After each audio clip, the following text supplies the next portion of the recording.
my beautiful nail babes and nail friends, welcome back to the channel where I am Miss NailStruggles herself, and I try to eliminate your nail struggles by trying all the nail things so you don't have to. Anywho, you done came here, you're looking at my video, you might as well go on and hit the button, hit the subscribe, go on and hit it right now. Yeah, if you're oldie but goodie, you know that I love you so very much, and I am so very happy that you have come to join us. So I have some beautiful goodies for you today. So guess what we're about to do, people? We are about to dive right into the video.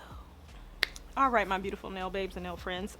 Today we are talking acrylic brushes and liquid to powder ratios. So you have to forgive me. I've tried to record this video 3 times and have gotten no audio. So we're gonna try and the audio lives. So let's move forward. So one of the things that I actually get asked quite a bit that is in either it's not in my comments. Most of the time, people are DMing me for an suggestion on an acrylic brush. So I do have some things out here that talks about some of the acrylic brushes I have. But let me tell you where I have moved to and what my favorite acrylic brushes are. These are just some of the ones that are in my collection, but I'm gonna show you which ones are my absolute go-to. So just so that I can be honest with you, this one's to the side. That's going to be a different reason.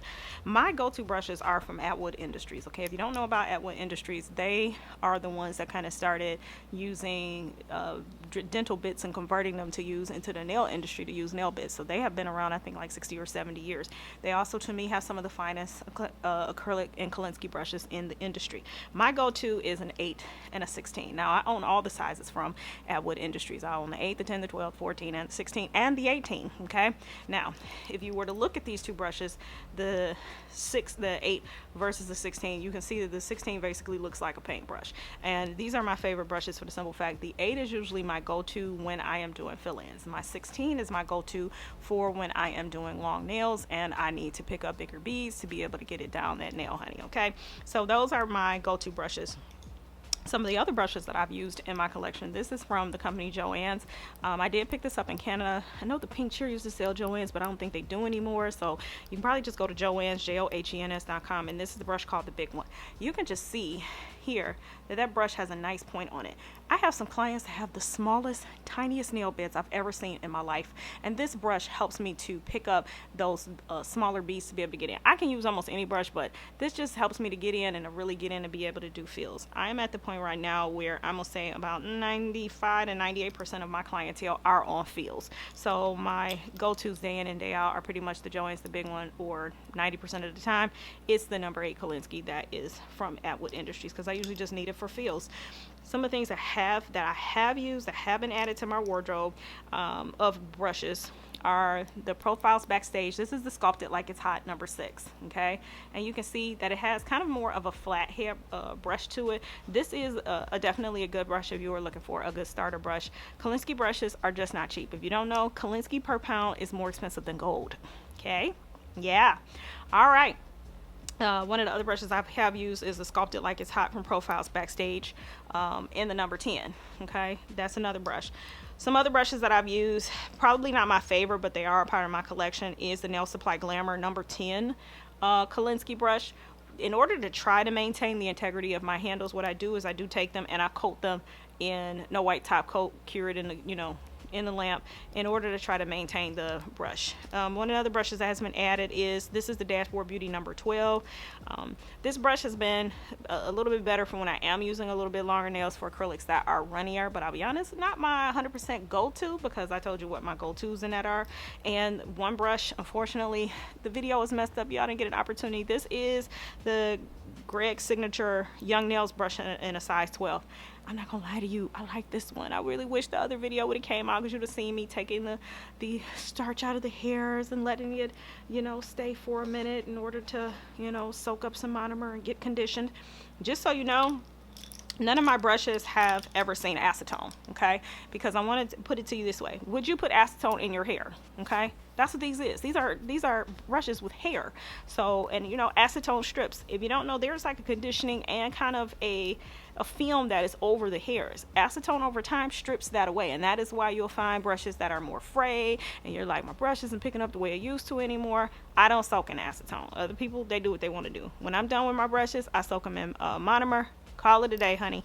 5 to 10 minutes, take it, and then when I'm done, I take my brush, and then I usually spend some time getting it back to whatever the point it is that, or whatever shape that it is, and then I store them upside down, okay? Store them upside down. This is one of the, El Bugetto ways that I take my phone holder and let my brushes sit upside down. There are also, I'll link it below for you. It's a link for metal expanding clips that are magnetic. You can hook them onto a metal surface that you can, just kind of stick your brush in, and it'll hold it upside down for you, okay? Some people attach them to their lamps. They attach them to the poles that they're recording on, wherever you need to do that in order to make sure you keep your brush stored upside down. The reason is, you don't want the monomer in that to flow back into the ferrule of the brush and look up and it's loosening all that glue, and then over time you're wondering why you're having all of these hairs and stuff coming out, because that liquid and monomer has loosened up that glue over time, and then it has compromised the integrity of your brush, okay? All right, so we are going to talk liquid to powder ratio, and I am going, like I said, I've recorded this like 3 or 4 times already. For the purposes of this demonstration, I'm going to use Young Nails Cover Flamingo. I have this in a big giant jar. This is just a clean jar that I put it in just because I'm not about to dip out of a 660 gram jar of acrylic. For my dampen dish, this is from Young Nails. I have purchased dampen dishes from Amazon. To me, they don't have the same weight as the one from Young Nails. So I have 2 of these because I have one that I use for glitter and one that I use for non-glitter acrylics, because glitter just gets everywhere. It just does. Be on your nether regions, be under the hookakalua, it just be everywhere. It really does. It gets everywhere. For all of my brushes, like I said, I like to just soak them in monomer, and usually right before I begin a service, just in case I forgot to accidentally clean my brush. And while I am priming my client's nails, I always take them out, put my brushes in, soak them in a little bit of monomer, so then by the time that I am ready to pick them up to begin the fill or full set service on my client, my brush will be ready to go. I don't have to worry about it being dirty because I will have already prepped it. So when I'm going to take out the liquid on these brushes and kind of walk through a demonstration of how I pick up a bead, okay? You're going to see how me picks up a bead, all right? Like I said, I really do love this brush. That's the Young Nails number 12. So when I am picking up a bead, this is my method, okay? This is not necessarily the right method for everybody. This is the method I use and how I get success in my clients' nails. They don't lift. You'll be seeing a video here in the next few days that you'll see that even when I did a fill-ins on my clients, they had minimal to no lifting. And part of that is practicing good prep. 75% of lifting is prep, and also making sure that I have gotten a schedule of how I do my liquid to powder ratio. So today you're going to learn. Number 1, I take my brush, I submerge it all the way to the bottom. I mean, like burping the brush, push those bristles all the way out. I tend to take all of the liquid out on one side of my brush. Then I take my brush, this may be double for some people, but it works for me, and I dip it right at the edge. Do you see that? Only maybe a third of the way of the brush. And then I go into my acrylic.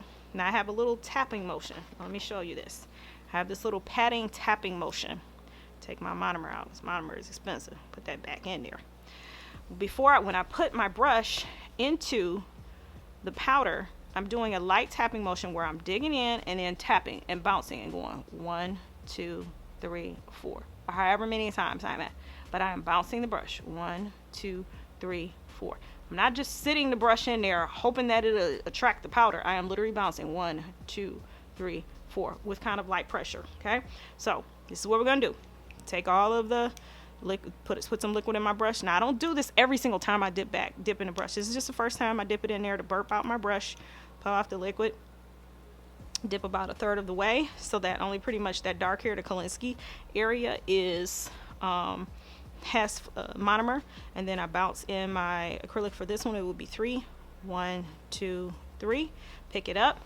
You can see there I have a glossy bead. That's how you know it's time to put down your acrylic. Put it down. You see, clean brush, all the acrylic is there. All right, I'm gonna do that again. I'm gonna just put it down on the edge, and then I'm gonna go here and pick it up. 1, 2, 3, bounce, let it hold, let it go glossy. 2, 3, 4, put it down. See? Clean brush, people. Clean off your brush actually after every time. That was something that I did forget to do. Put it in there, throw it away, come back, doing my powder. 1, 2, 3. Pick it up, let it go glossy. 1, 2, 3, 4. Put it down. Okay? See? Nothing left on the brush, people. Nothing. And this is just what I have done and I practiced over and over again. 1, 2, 3, 4. I'm going to pick up something a little bit bigger. Tap it off. There we go. Let's do it again. Hold that. Come in here. 1, 2, 3. And then I hold it. 1, 2, 3, 4. Pull it off. There we go. Nothing on the brush, people. So get a little more in here. Tap that in there. Let's do it again. 1, 2, 3. And then I hold it. 1, 2, 3, 4. Put it down on the nail. All right.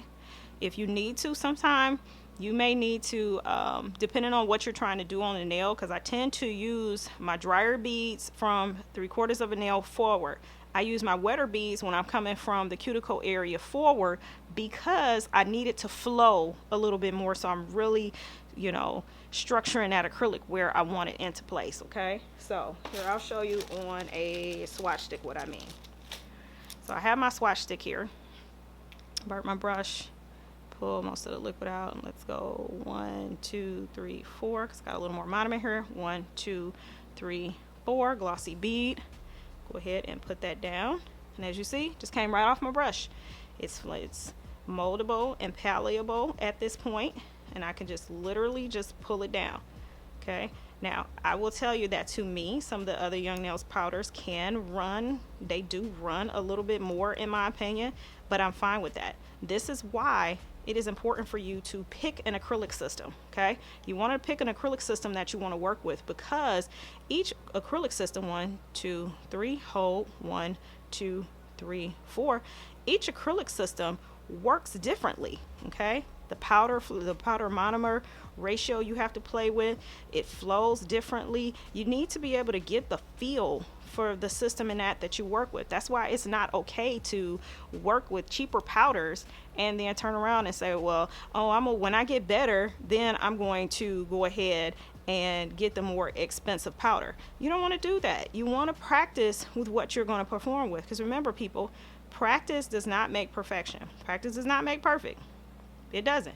Practice makes progress. Practice makes progress. And you have to remind yourself that practice makes progress. And as you see, look at that. I'm laying down some beautiful beads. Now I look from the side, we'll see that the arch area still isn't right. I need a little bit more of acrylic in here. In this area, I'm going to go ahead and tap the end of that. Let's tap this. 1, 2, 3. Give me a small little bead. Tap that and put it down there. I'm going to back brush it because I want to keep I'm trying to get the apex right where I want it to be. And there we go. I personally, and then I have a beautiful nail. Okay. I actually could use a little bit more at the tip because it's a little thin. 2, 3, hold it. 2, 3, 4. Sit that down on the nail. Wipe off my brush. Do a little back brushing this way here, and then brush forward to blend that acrylic in. And there you go. You got a beautiful nail, people. And where your acrylic is, you see my acrylic is pretty smooth. Minimum filing that I'm going to end up having to do. Minimal filing. Minimal filing. So it's important to come up with what I call an acrylic laying schedule. Okay. So submerge your brush when you're first going in. I like to pull at least 3/4 of the fluid out because this is just my way. Okay. Then tap it back to fill up that end, and then go in here and go 1, 2, 3, hold it. 1, 2, 3, 4, pull off the brush. Now, I know that Young Nails has a different way. Greg's way works very, very well, and I want to encourage you that if you want to, and they got a lot of videos for beginners, go on over their channel and look. This is just what I have found that has worked for me, especially when I'm doing fills, because sometimes when getting around here, it can be difficult because it's like you're chasing the acrylic, and then you're also trying to figure out, like, okay, what can I do not to flood it? So I'm gonna take a swatch stick and I'm gonna show you all one method of what I use when I'm trying to get acrylic up by the cuticle area. So I'm putting it in my brush, make sure I dip that in there. I'm gonna go 1, 2, 3, hold it. 1, 2, 3, 4. And then I back it up just a little bit of ways. When I put that down, wipe my brush, and then what I do is I push the acrylic push the acrylic. You don't have to lay it right at the cuticle.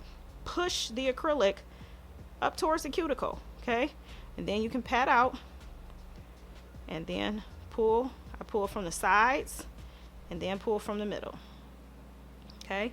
And that is how you can get beautiful beads to sit. I know that Tammy Taylor once said that she practiced, and as you see, look, it's flat all the way around. Let me see if I can get up in the camera. Cord in the dark over here. I get up all the way in the camera and you can see that I have pretty much gotten my cuticle, my bead pretty much tight close to the cuticle, leaving that 1/32 of an inch, as Tammy Taylor would say, at the cuticle area, and still were able to lay my bead down flat, okay? So Tammy Taylor also once said that she practiced, I think, 3 hours a day for like 3 months.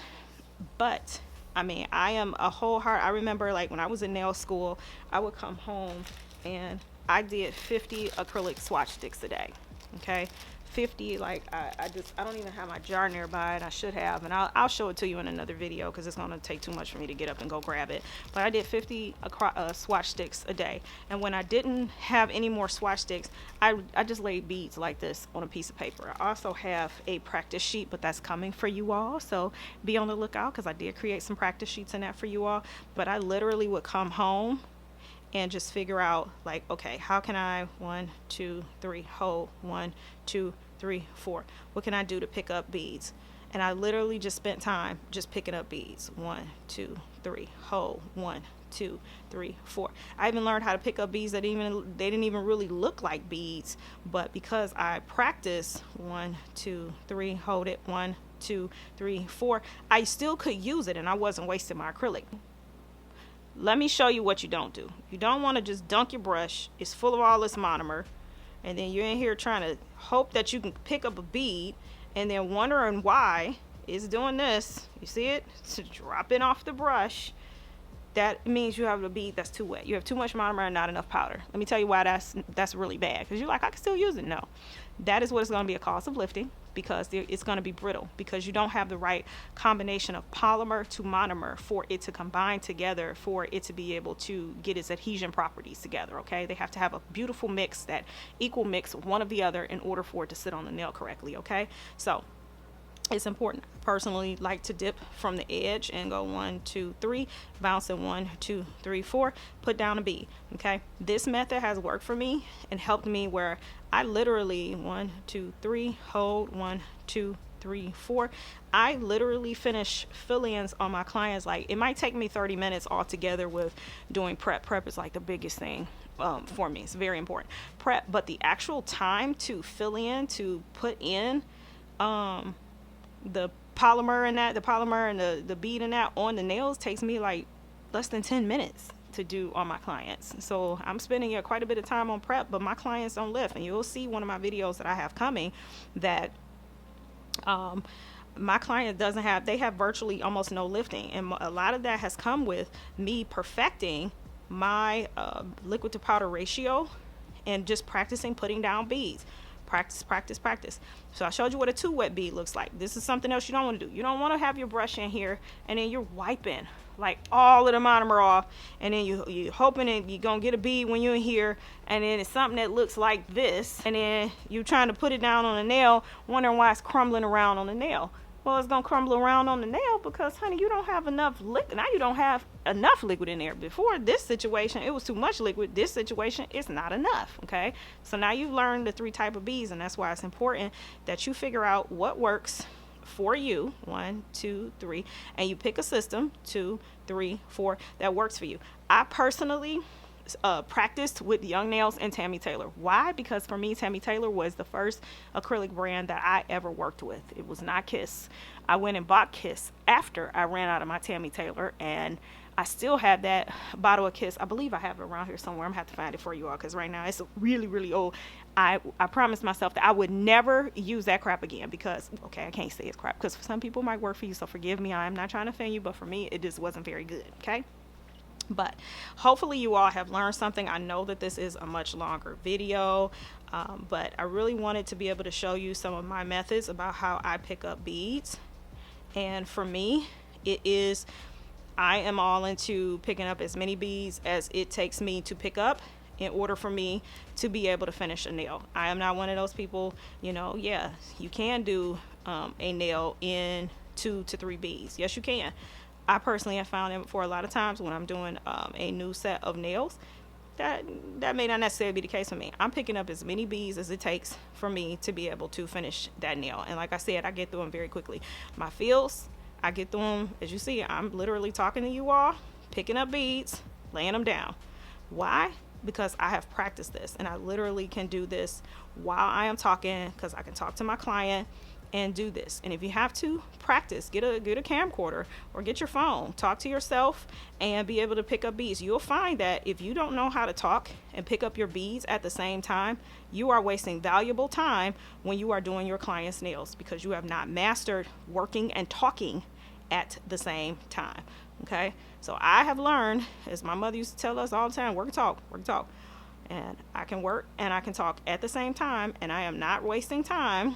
1, 2, 3, 1, 2, 3, 4, picking up and putting down my beads. Okay, so if anybody's asking what this blue towel is, it's just the blue Scotch shop towels that you can pick up from Walmart, from Amazon, from Sam's Club, from BJ's, or whatever. That's all it is that I'm using. When I am done with my acrylic brush, I do let it sit in monomer for about 5 to 10 minutes. I take it out, then I take the piece of paper like this, and I kind of pull it, and so I pull the brush through, because I'm pulling the brush through like this and making sure there's no acrylic. And then what I do is that I like to dip it back in the monomer and then come back and repoint the brush. Okay, so I had an opportunity to show you all there's some different places where you can find some brushes in that from.